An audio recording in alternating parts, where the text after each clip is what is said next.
风送爽，月圆花好，万家团聚，共度良宵。观众朋友们，大家中秋好！在此，我祝愿电视机前的观众朋友中秋快乐，团圆欢乐。中秋佳节是我们中华民族最为重要的传统节日之一，它象征着喜庆、丰收、幸福、团圆，一片祥和之情。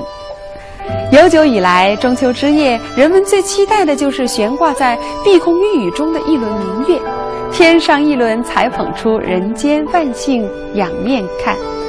此刻，月亮在人们心中是格外的皎洁、美丽、神圣。仰望玉宇无成的明月，思念天涯海角的亲人。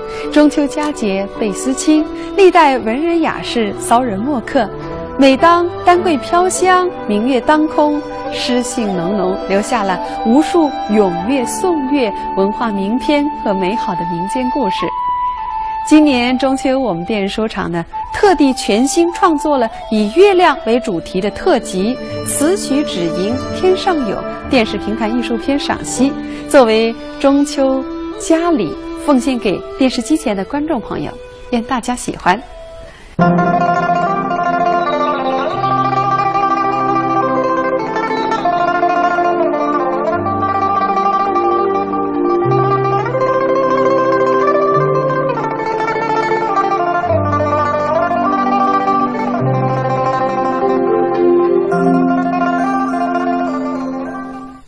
青女素娥俱耐冷，月中双鲤斗婵娟。寂寞嫦娥舒广袖，万里长弓且为忠魂母。月亮里有了美丽的嫦娥，月亮变得越发的绰约多姿，动人心魄。有了嫦娥，便有了玉兔、桂树、广寒宫，月亮更增添了神秘的色彩。嫦娥奔月这个美丽的古老神话，是人们赏月时自然的联想和永恒的话题。星月交辉晚风轻，融融月色白如银。这是评弹作家郁小婷最新作词的弹词对唱开篇《嫦娥奔月》中的开头两句，就是不听唱，仅仅从词面上来看，已经充满中秋的无限意境了。开篇不仅写得美，而且演唱者唱得更为动人。这首开篇由蒲建东运用柔糯的徐调，和陈演运用百般动听的女声讲调来交相对唱，十分和谐，唱出了这首开篇的美好情感，令人喜欢。请您欣赏，细细品味。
月色的是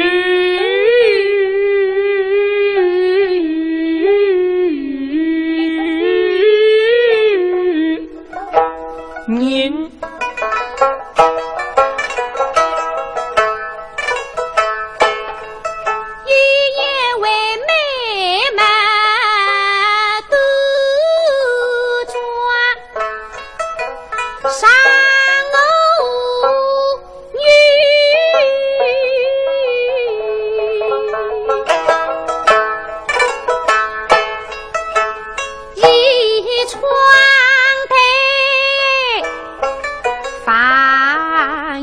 车辆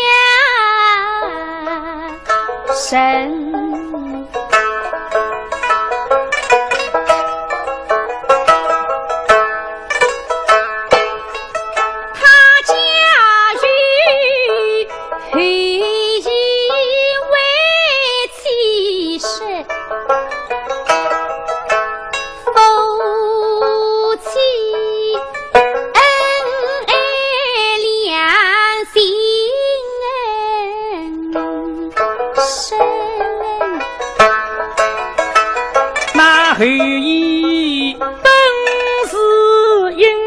涌海，两臂天生力气劲。当年为公山举世，争取了肺腑与生灵，天下黎明。喜欢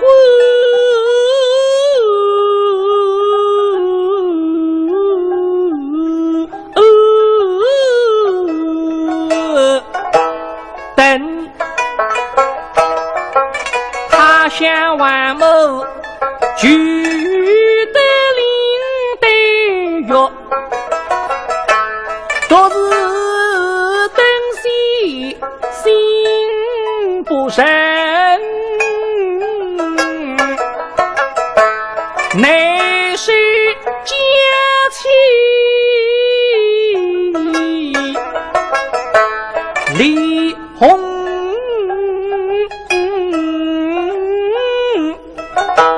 神把领带家与一妻子，好好正然背当心，违反还与离家去。山路是都是一空大，对勾灯，他推窗把明月。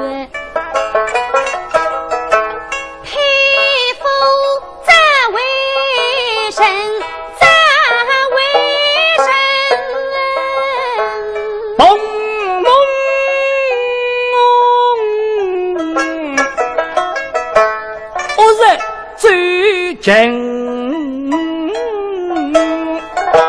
身，他随着礼记来为兵，使得家出领带保太平，否则是谁出清风。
山路是他送赐，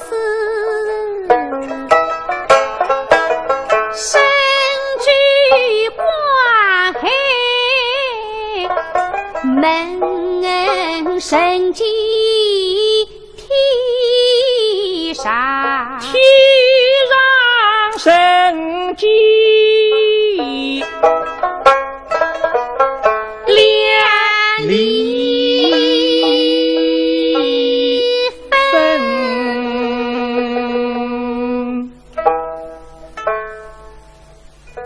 观众朋友，荧屏欣赏艺术作品是视听合一的完美享受，所追求的是声画一体的和谐美，通过电视手段的表达，镜头的有机切换变化，加之舞美灯光营造的气氛，制造出策划者所需要表达的意境。在中秋特辑中，导演意图聚集的都是江南姑苏的元素，如竹帘、青竹、香炉、焚香、古琴和苏式木兰，以及一蓬蓬的茉莉花。在夜蓝色的映衬下，明月相伴，让您听来是格外悠扬。起起声声，声声起起，把您带到了悠悠飘仙的宇宙之中。唐代大诗李白曾经游遍祖国的名山大川，所到之处都留下了许多不朽的壮丽诗篇，如吟咏赞美月亮是李白诗常见的主题。月亮的皎洁明朗孤高符合李白的性格，李白常在诗中把月亮当作是可以倾诉的朋友，坦诚交流的知己。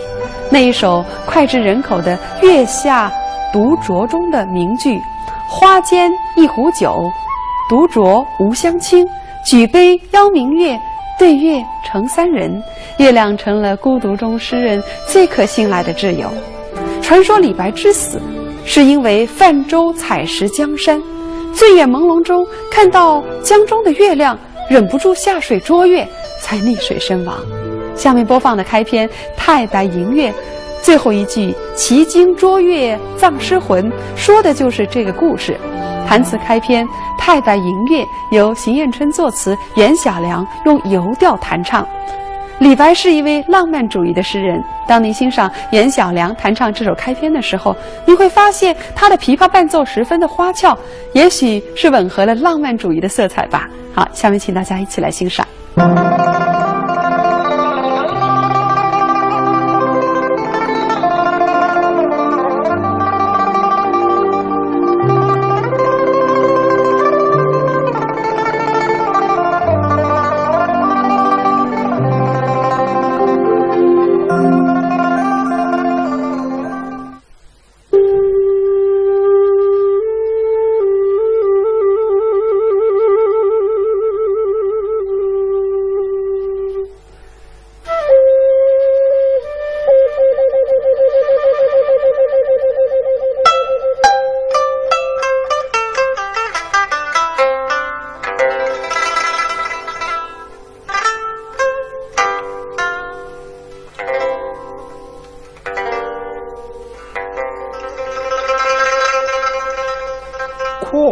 狂狗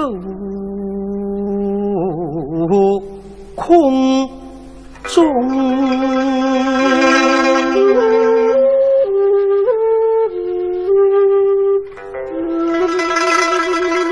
月夜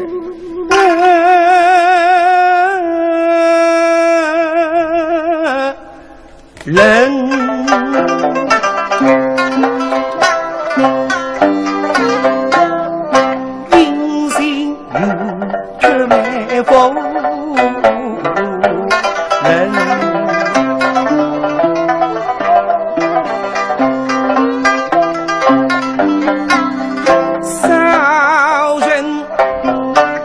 可知斗上，都为他采白金云飞空心。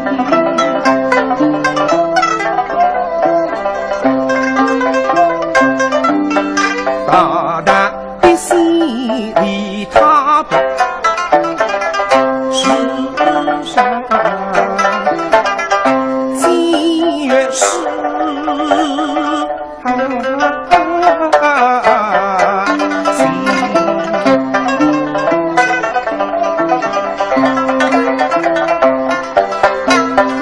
问这问倾听起世上穷，不定是不分。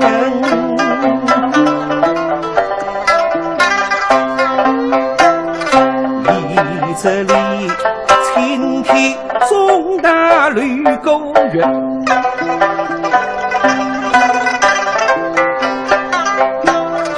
真是我浪子一身虚虚，只为放月空山开，明月是人。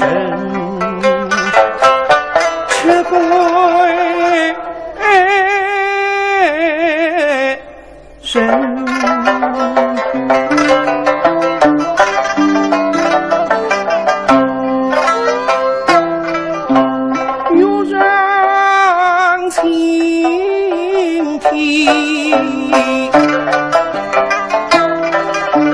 来明月，都成为飞卷我在上。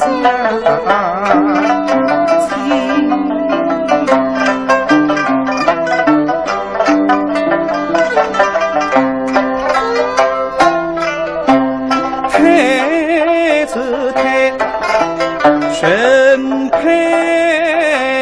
明月不空，上句都月为谁？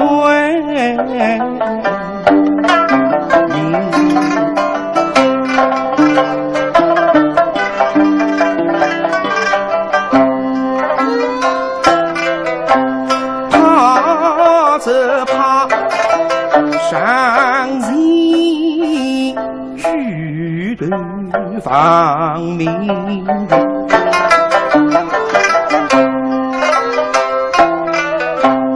预计上兵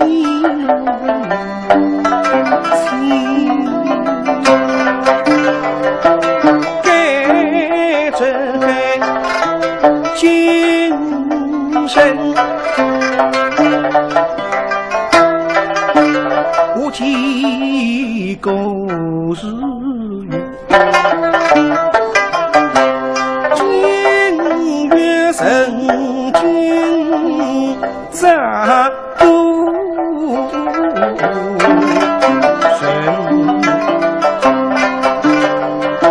喜则喜，明月清风，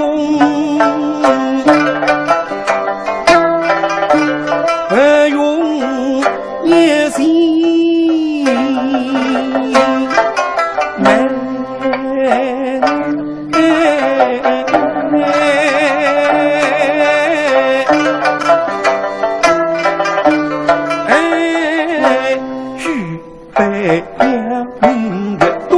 应声三人，是谁是我上月明？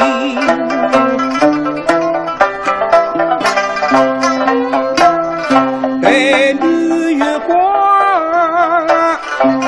是在金针，里吹风吹清月明，令人儿月下不归去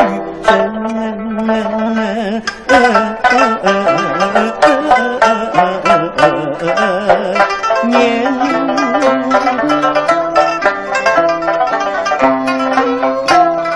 也得风沙里踏奔，明月是谁？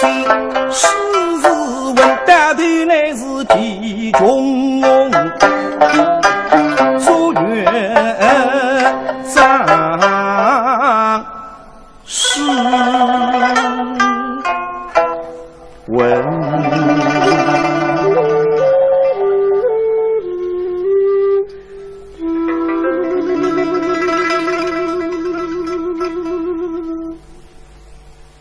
弹词开篇一般是用三弦琵琶来伴奏，在中秋特辑中，如《太白迎月》《千古绝唱》《中秋词》等开篇的弹唱伴奏，都容纳了箫、笛、二胡、箫等多种乐器的衬托，使唱腔旋律更加的丰富，营造中秋之夜的宁静美好的氛围。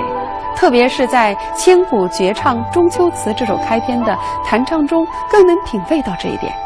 月有阴晴圆缺，人有悲欢离合，大家一听就知道这是苏东坡的名句。古往今来，以中秋为题的诗词不可胜数，然而却从未有一首能够像苏东坡《水调歌头·中秋》那样流传广泛、影响深远，被公认为千古绝唱。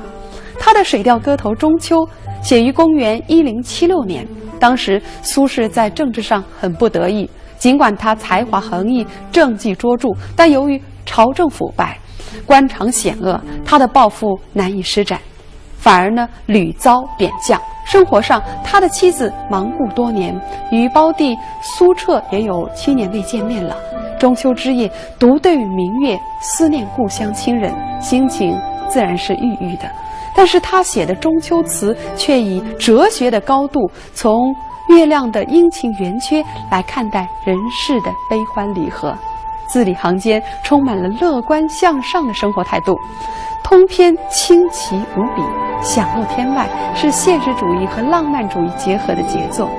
词中月有阴晴圆缺，人有悲欢离合，此事故难全。我欲乘风归去，又恐琼楼玉宇，高处不胜寒。但愿人长久，千里共婵娟等佳句令人叫绝。下面就请欣赏由朱玉瑜作词、杨德林唱腔设计、秦建国用讲调弹唱的开篇《千古绝唱·中秋词》，唱得真有异曲同工之妙。知蜂堂蜂胶出众的品牌来源于千万个用户心中的信赖，知蜂堂蜂胶优异的口碑反映出无数消费者亲身的受益。佳节送礼送健康，健康好礼知蜂堂。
中山为。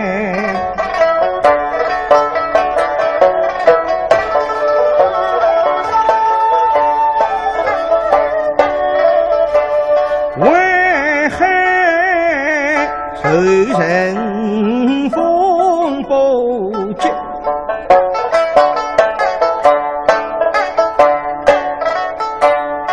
宇宙天后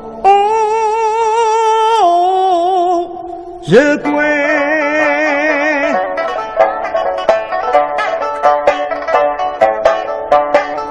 一个乡。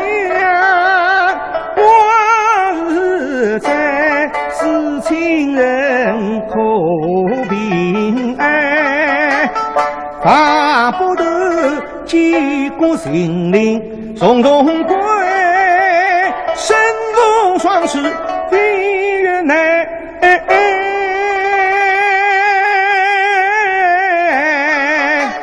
心内明月大我美，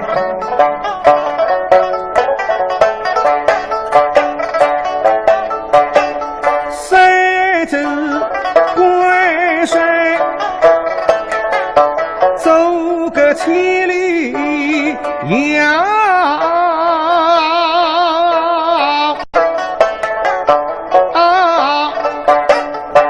但愿得共对如旧莫轻回，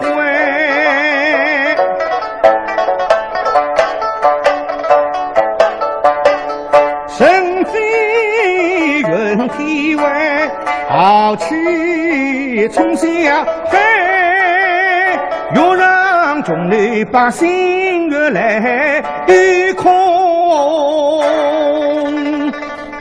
高处。我生还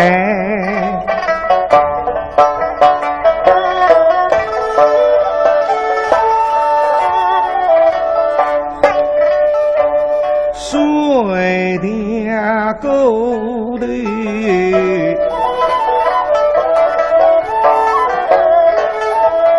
风一吹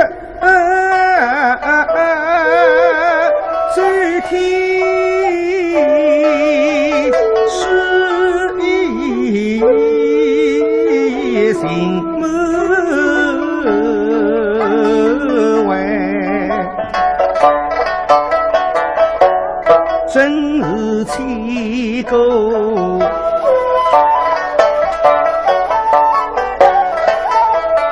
谁唱中去是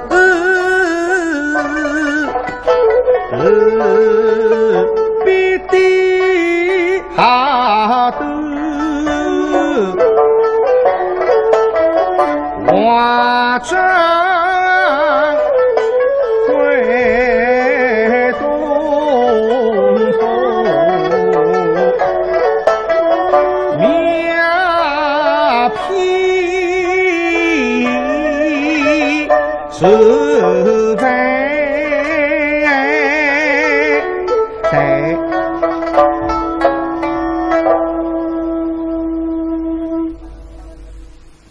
古人云：径山纳凉，临水观月。在苏州，中秋赏月最佳去处莫过于石湖了。石湖风景区位于苏州西南近郊，离古城约7公里。石湖紧靠上方山，依山傍水，风光秀丽。石湖曾是吴越春秋时期吴王王室游苑，也是吴越相争的古战场所在地。悠久的历史留下了许多名胜古迹。石湖之所以成为赏月胜景，主要是由于它有一座连接山与湖的石桥——行春桥。行春桥位于长磨鱼之东，又名长桥、九环洞桥。桥上石栏坚固，可见游人歇息。桥面石板光滑平展，桥下九洞相连，湖水跃动而出。中秋明月夜，天上有一轮皓月，水中9个桥洞各揽一个月影，形成了石湖串月之奇观。上下争辉，流光溢彩，良辰美景令人心旷神怡。石湖串月与北京的卢沟晓月、杭州的三潭映月以及太湖的石宫秋月并称我国4大赏月圣地。苏州人石湖观月习俗大约始于元代，至明初已约定俗成，从此一直沿袭至今。每年农历8月15至18，如夜上方山下，行春桥畔，摩肩接踵，游人如织。观众朋友，今晚当您在石湖走月亮时，如能欣赏由张丽华用立调弹唱的《石湖观月》这首开篇，定会让您心旷神怡，月更亮，情更深。下面请大家欣赏由周克敏作词、潘祖强改编、张丽华弹唱的《石湖观月》。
啥是精神？好的委屈都心去，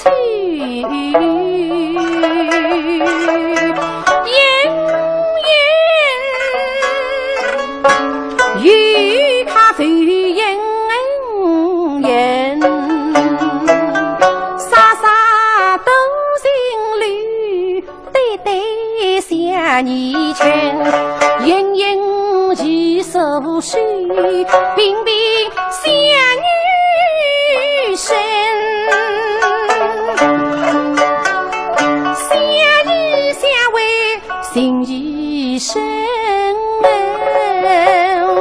官月色画中人，凡人大事大于心，谁理那不下来音？临家时他名声响，后生西宫同生。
观众朋友，中秋特辑词曲只应天上有电视评弹艺术片赏析就播放到这儿。相信这如诗如画般的雅韵将会始终伴随您。观众朋友，再见。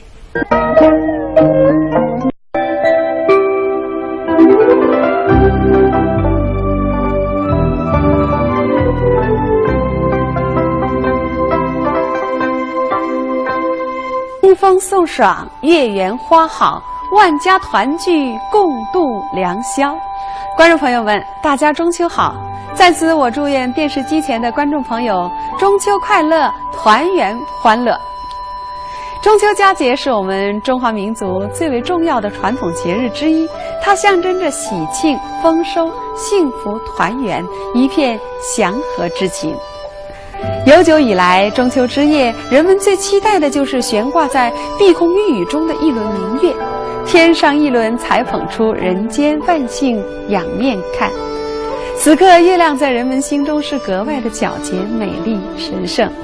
仰望玉宇无成的明月，思念天涯海角的亲人。中秋佳节倍思亲，历代文人雅士骚人墨客。每当丹桂飘香，明月当空，诗兴浓浓，留下了无数咏月、颂月、文化名篇和美好的民间故事。今年中秋，我们电视说场呢，特地全新创作了以月亮为主题的特辑《词曲只应天上有》电视评弹艺术片赏析，作为中秋佳礼，奉献给电视机前的观众朋友，愿大家喜欢。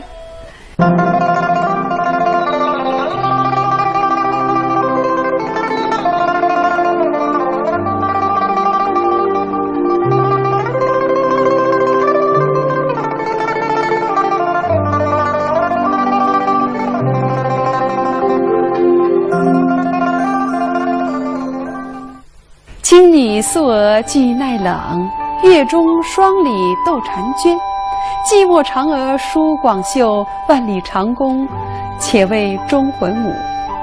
月亮里有了美丽的嫦娥，月亮变得越发的绰约多姿，动人心魄。有了嫦娥，便有了玉兔、桂树、广寒宫，月亮更增添了神秘的色彩。嫦娥奔月这个美丽的古老神话，是人们赏月时自然的联想和永恒的话题。星月交辉晚风轻，融融月色白如银。这是评弹作家玉晓婷最新作词的弹词对唱开篇《嫦娥奔月》中的开头2句，就是不听唱，仅仅从词面上来看，已经充满中秋的无限意境了。开篇不仅写得美，而且演唱者唱得更为动人。这首开篇由蒲建东运用柔糯的徐调和陈演运用百般动听的女声讲调来交相对唱，十分和谐，唱出了这首开篇的美好情感，令人喜欢。请您欣赏，细细品味。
月色的是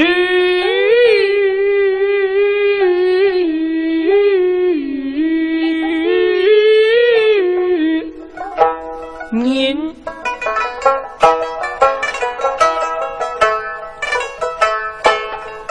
一夜为美满都抓上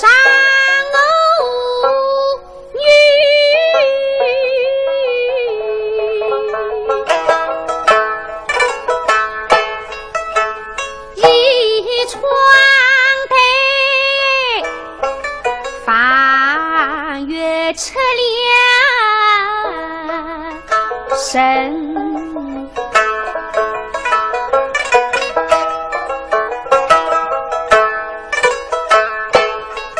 他驾驭黑衣为其实，夫妻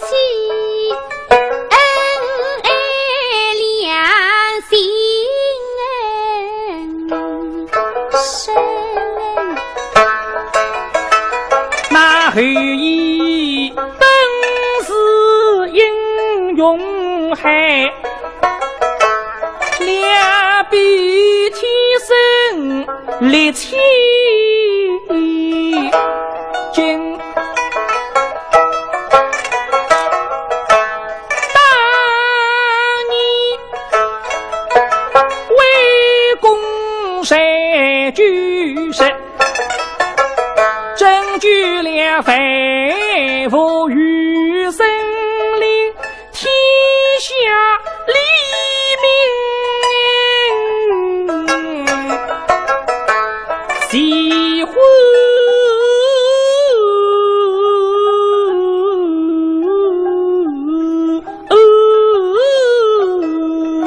下太空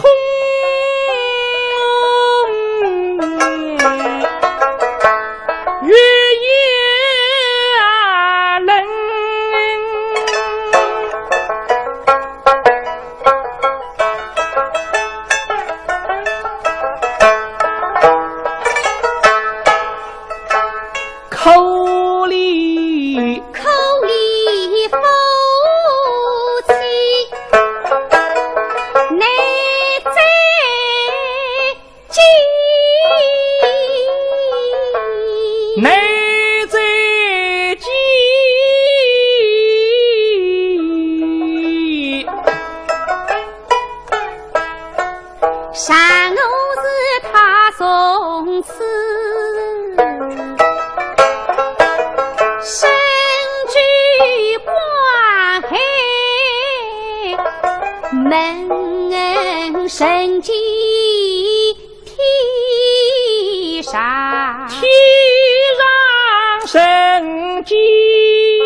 众朋友，荧屏欣赏艺术作品是视听合一的完美享受，所追求的是声画一体的和谐美，通过电视手段的表达，镜头的有机切换变化，加之舞美灯光营造的气氛，制造出策划者所需要表达的意境。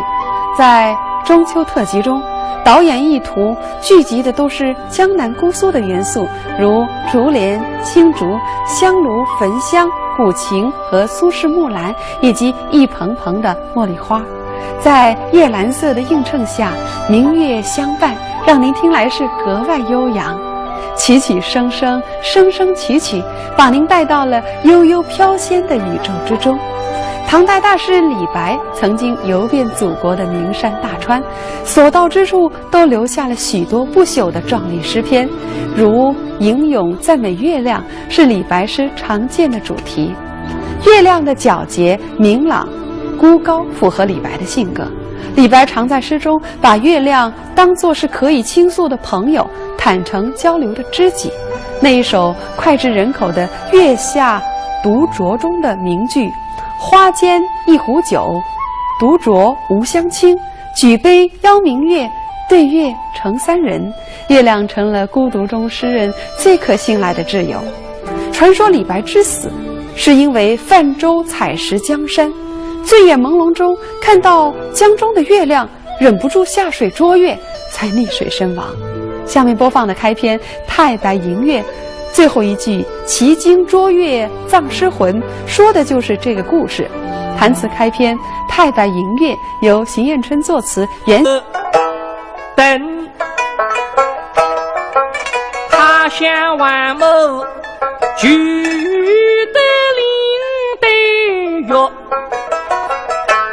昨日灯西心不深，乃是佳期李红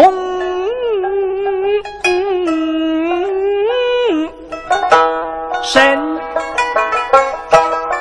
把领带嫁与一妻子，他正然被担心，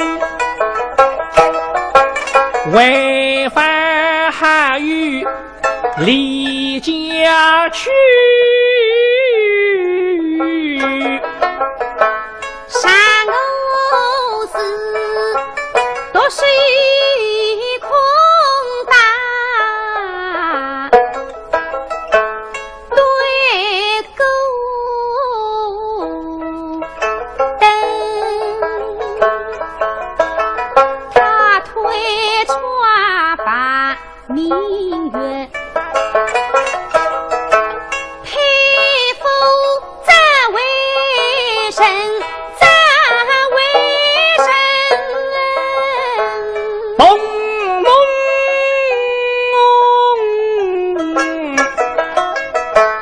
我在最真身，他随着李记来为兵，使得坚持领带保太平，否则是谁出清风，不虑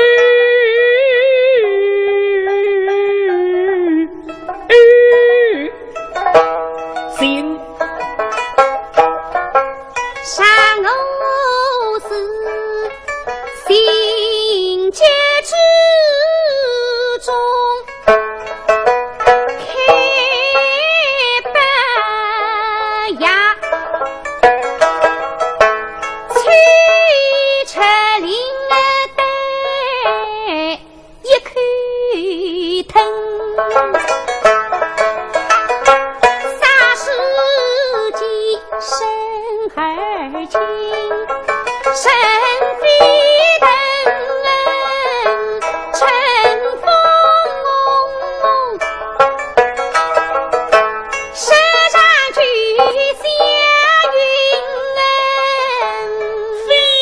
小良用游调弹唱。李白是一位浪漫主义的诗人，当您欣赏严小良弹唱这首开篇的时候，您会发现他的琵琶伴奏十分的花俏，也许是吻合了浪漫主义的色彩吧。好，下面请大家一起来欣赏。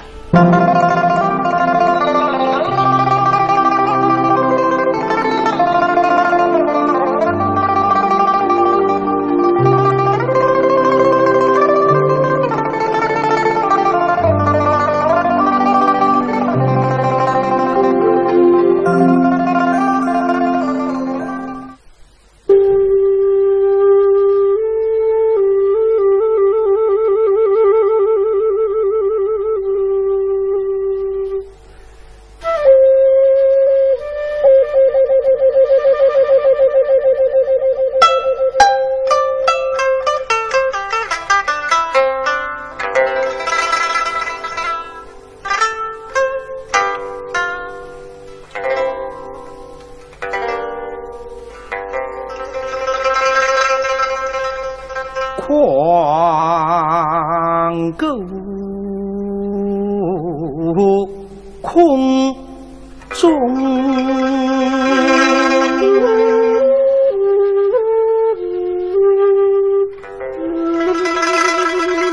月夜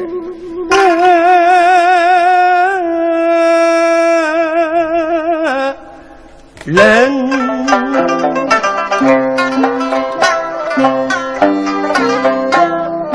阴性却没否人，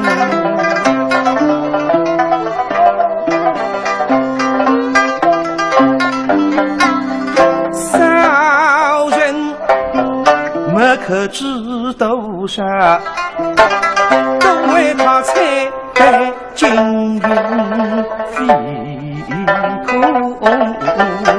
西。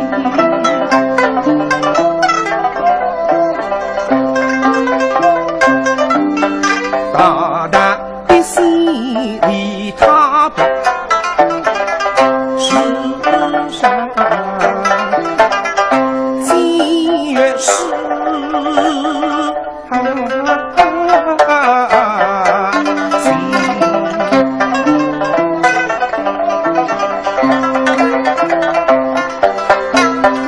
人则问青天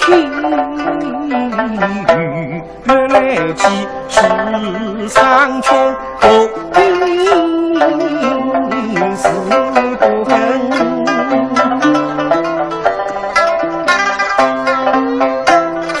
里这里青天中大绿沟园，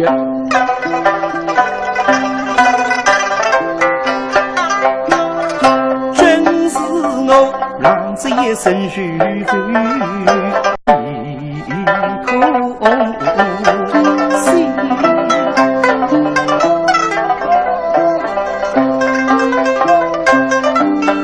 大大的心里他不世上几月是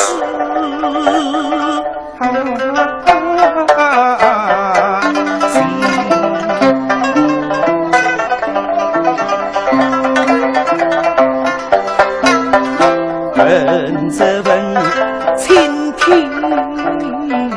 雨月来起，世上穷后因是不分。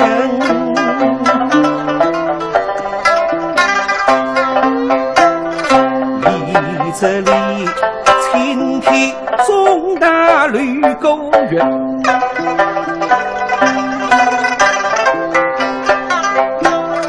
真是我浪子一身虚空，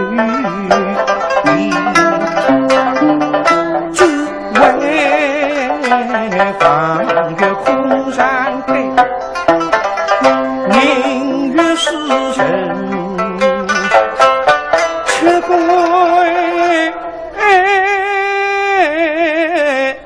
神。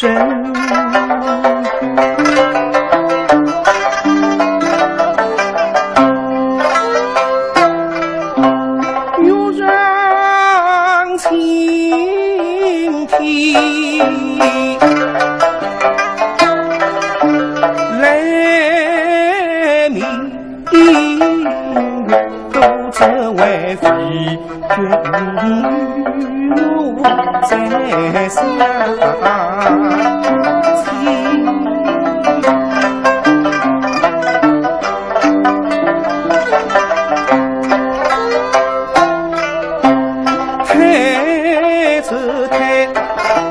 身佩明月不空，上句勾月为水。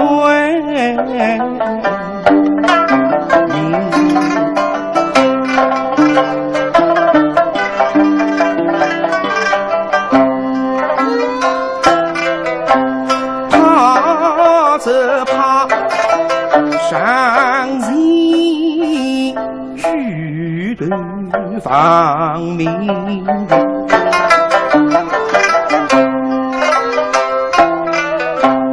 欲记上比你亲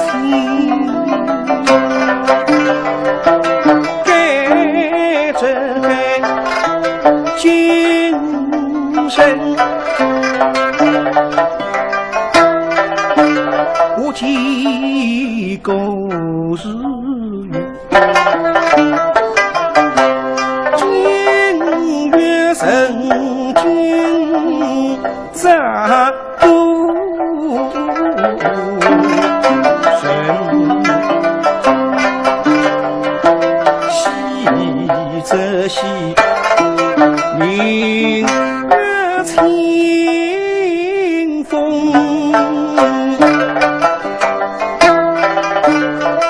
用夜心美。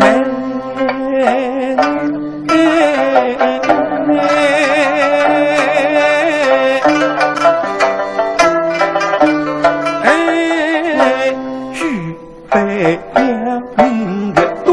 应声三人，是谁是我三月明？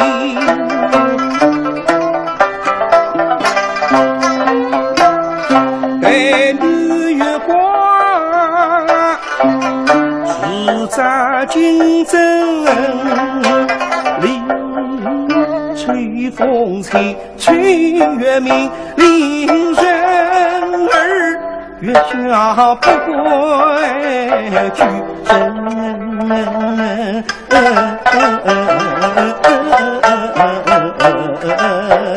年，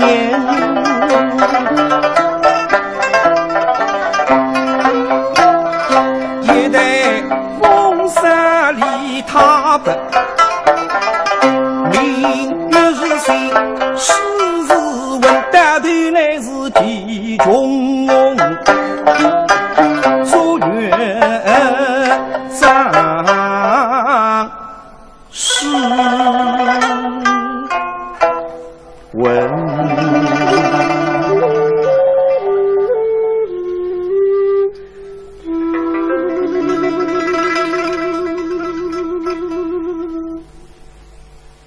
弹词开篇一般是用三弦琵琶来伴奏，在中秋特辑中，如《太白迎月》《千古绝唱》《中秋词》等开篇的弹唱伴奏，都容纳了箫、笛、二胡、箫等多种乐器的衬托，使唱腔旋律更加的丰富，营造中秋之夜的宁静美好的氛围。特别是在《千古绝唱》《中秋词》这首开篇的弹唱中，更能品味到这一点。月有阴晴圆缺，人有悲欢离合，大家一听就知道这是苏东坡的名句。古往今来，以中秋为题的诗词不可胜数，然而却从未有一首能够像苏东坡《水调歌头·中秋》那样流传广泛、影响深远，被公认为千古绝唱。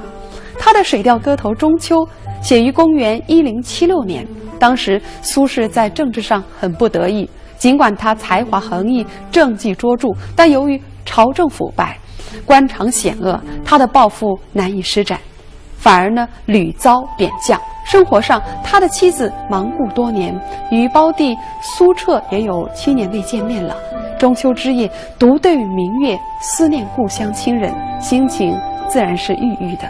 但是他写的中秋词却以哲学的高度，从月亮的阴晴圆缺来看待人世的悲欢离合，字里行间充满了乐观向上的生活态度，通篇清奇无比，享露天外，是现实主义和浪漫主义结合的杰作。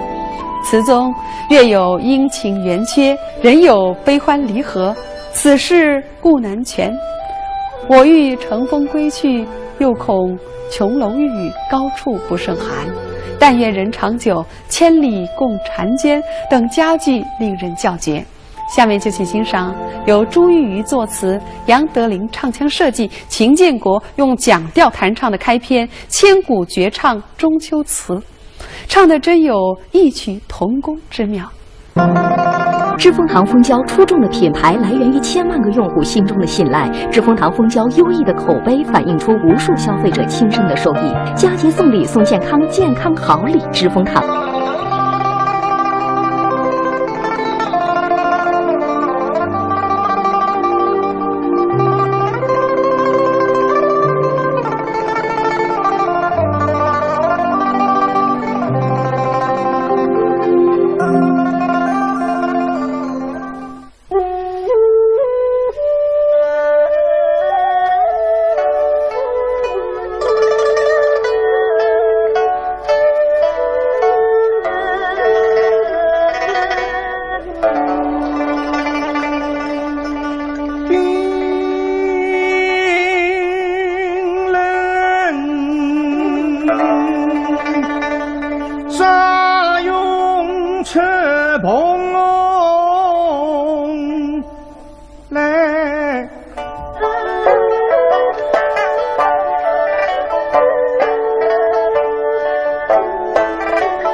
清风送爽，月圆花好，万家团聚，共度良宵。观众朋友们，大家中秋好！在此，我祝愿电视机前的观众朋友中秋快乐，团圆欢乐。中秋佳节是我们中华民族最为重要的传统节日之一，它象征着喜庆、丰收、幸福、团圆，一片祥和之情。悠久以来，中秋之夜，人们最期待的就是悬挂在碧空玉宇中的一轮明月。天上一轮才捧出人间万姓仰面看。此刻，月亮在人们心中是格外的皎洁、美丽、神圣。仰望郁郁无成的明月，思念天涯海角的亲人。中秋佳节倍思亲，历代文人雅士骚人墨客，每当丹桂飘香，明月当空，诗兴浓浓，留下了无数咏月颂月、文化名篇和美好的民间故事。今年中秋，我们电视说场呢，特地全新创作了以月亮为主题的特辑《词曲只迎天上有》电视评弹艺术片赏析，作为中秋佳礼奉献给电视机前的观众朋友，愿大家喜欢。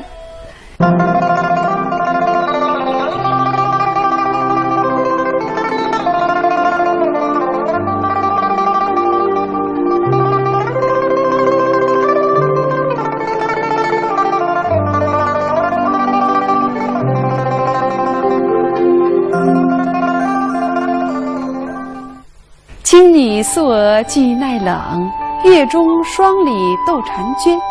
寂寞嫦娥舒广袖，万里长弓且为忠魂舞。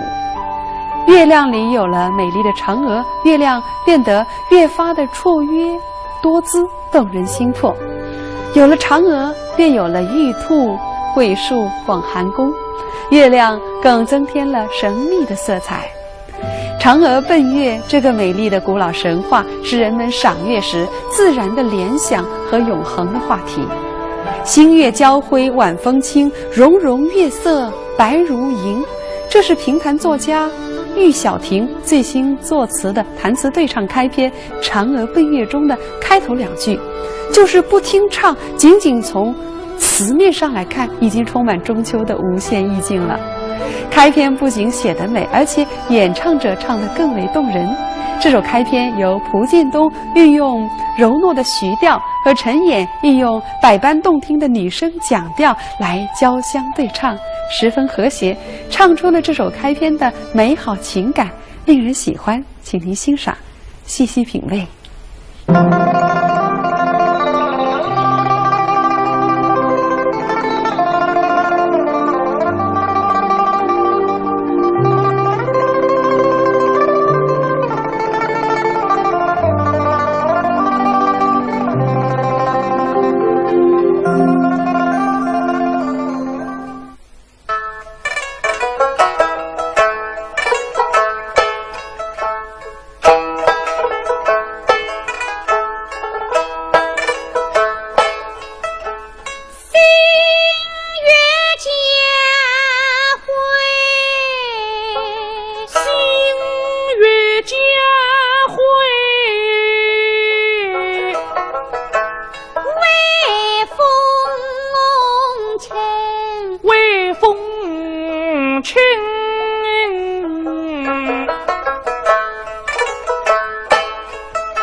月色不是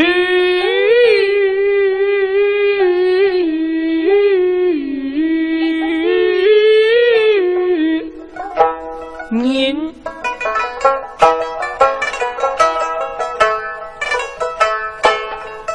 一夜为美满都抓上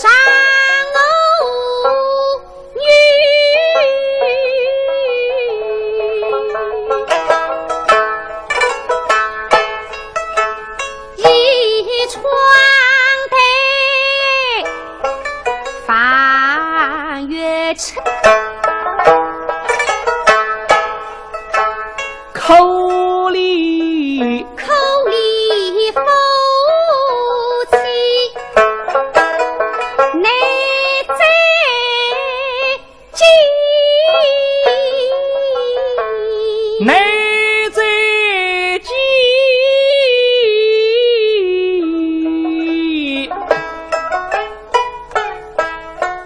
山偶是他送词。身居关海，门神机天上，天上神机两里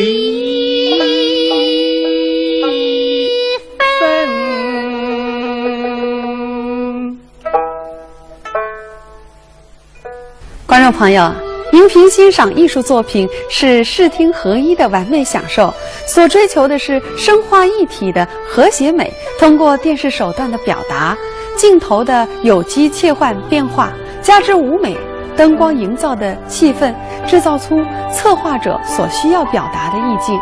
在中秋特辑中，导演意图聚集的都是江南姑苏的元素，如竹帘、青竹、香炉、焚香、古琴和苏式木兰，以及一棚棚的茉莉花。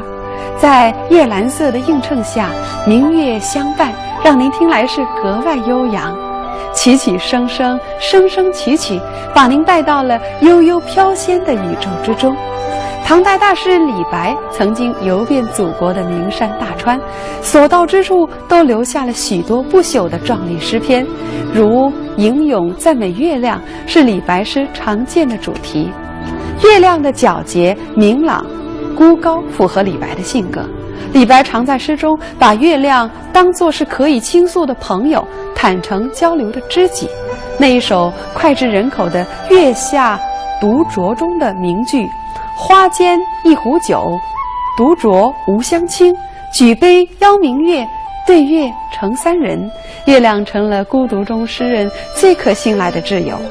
传说李白之死是因为泛舟采石江山，醉眼朦胧中看到江中的月亮，忍不住下水捉月，才溺水身亡。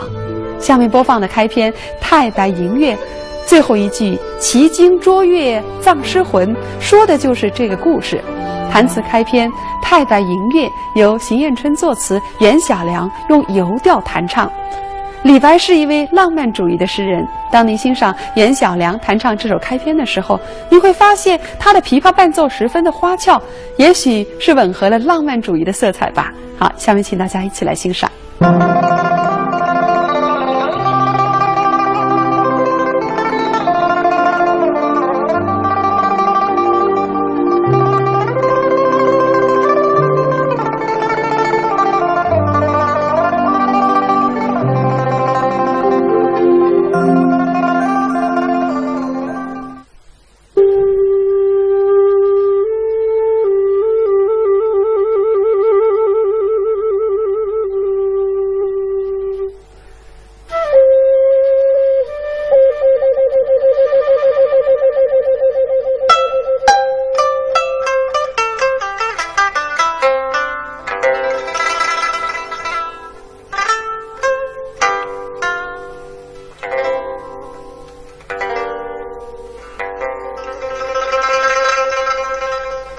狂歌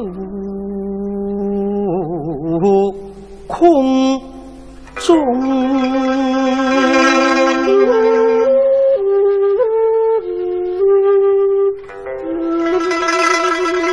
月夜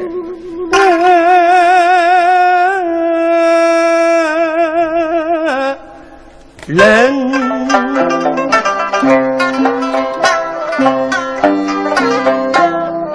定心却没否人，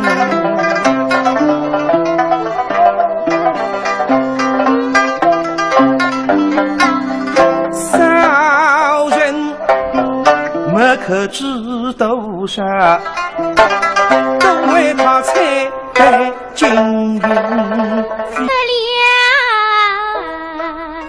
神。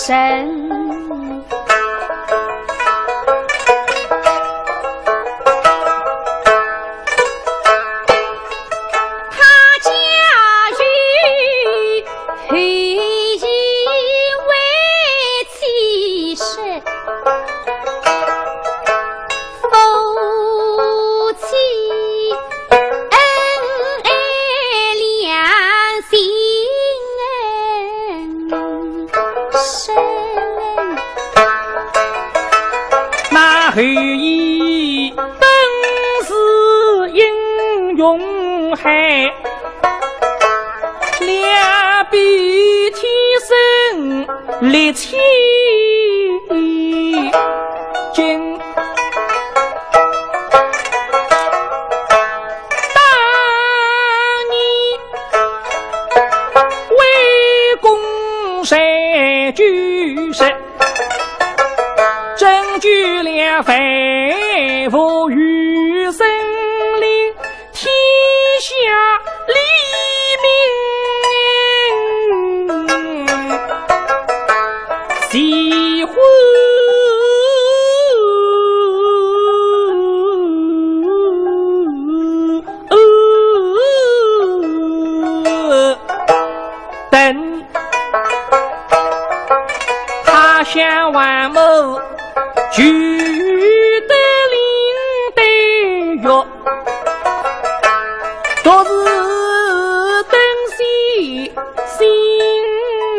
神，乃是佳期李红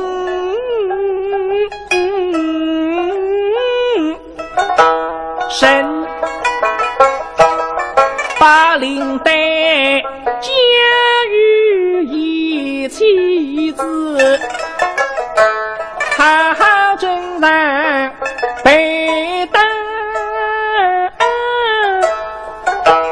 心，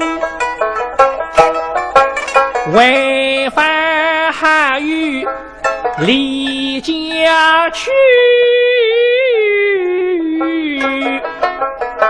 山偶是都是空大，对狗灯，他推穿把明月。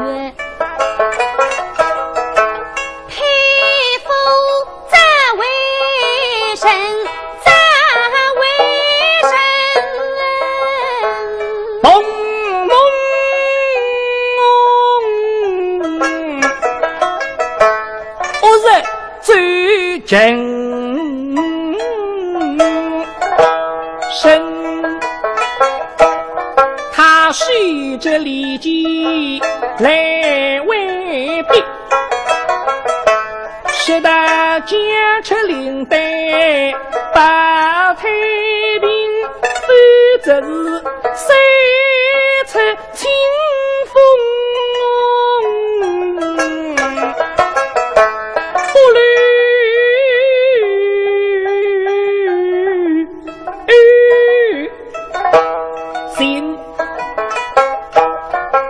山偶是心结之中开白牙，催出灵带一口疼。